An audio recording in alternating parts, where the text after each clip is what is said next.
Hello les amis, je vous retrouve pour une nouvelle vidéo sur le football et la Ligue des Champions 2024-2025 et je vais vous présenter le résultat en statistique du match Aston Villa contre Juventus Turin, un match qui s'est terminé par un nul 0-0. C'était un match pour la 5e journée qui avait lieu ce mercredi 27 novembre 2024, donc dans cette vidéo on va revenir sur plutôt les statistiques des deux équipes pour comprendre ce qui a pu se passer dans ce match puisque ça s'est terminé par 0-0 et on terminera la vidéo par un petit aperçu des adversaires, des prochains adversaires pour ces deux équipes dans cette compétition. Alors donc 0-0, voilà, c'est je crois le seul 0-0 de cette journée et donc pas de but, mais est-ce qu'il y a eu des stats? La Juve a eu 54% de possession de balle à 46%, 490 passes tentées à 410, 438 passes réussies à 358, 89% de passes réussies à 87%. Collectivement, la Juve a eu le plus le ballon.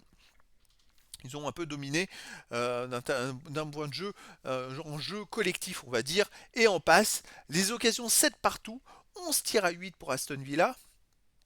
3 tirs cadrés à 2 pour Aston Villa. Voilà, le problème, c'est pourquoi ces deux équipes n'ont pas marqué, parce qu'ils n'ont pas réussi à tirer beaucoup cadrés 3 à 2, et ça a fait 0 but. 5 tirs contrés à 1 pour Aston Villa, 1 poteau à 0 pour Aston Villa, et 3 hors-jeu à 1 pour la Juve. Alors l'Aston Villa était légèrement au-dessus de la Juve. Ils ont eu un peu de malchance parce qu'ils ont tiré une fois sur le poteau, mais en fait il y a eu trop peu d'occasions pour éventuellement espérer qu'il y ait beaucoup de buts dans cette rencontre, donc les deux équipes se sont neutralisées. Au niveau des autres stats, 3 corners partout, 13 centres à 11 pour Aston Villa, c'est serré, 8 interceptions à 7 pour la Juve, 18 tacles à 12 pour la Juve, 51 duels à 42 gagnés par la Juve, 2 arrêts partout, 14 fautes à 13 pour la Juve, 3 jaunes partout, aucun rouge. Il y a beaucoup de stats qui sont à peu près au même niveau d'un point de vue combat, d'un point de vue jeu.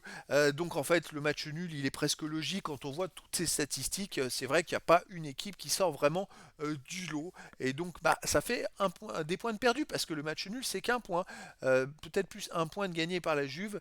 Mais après, c'est vrai que ces deux équipes, de toute façon, qui aspireront plus loin à se rattraper et être dans les 24, bien sûr.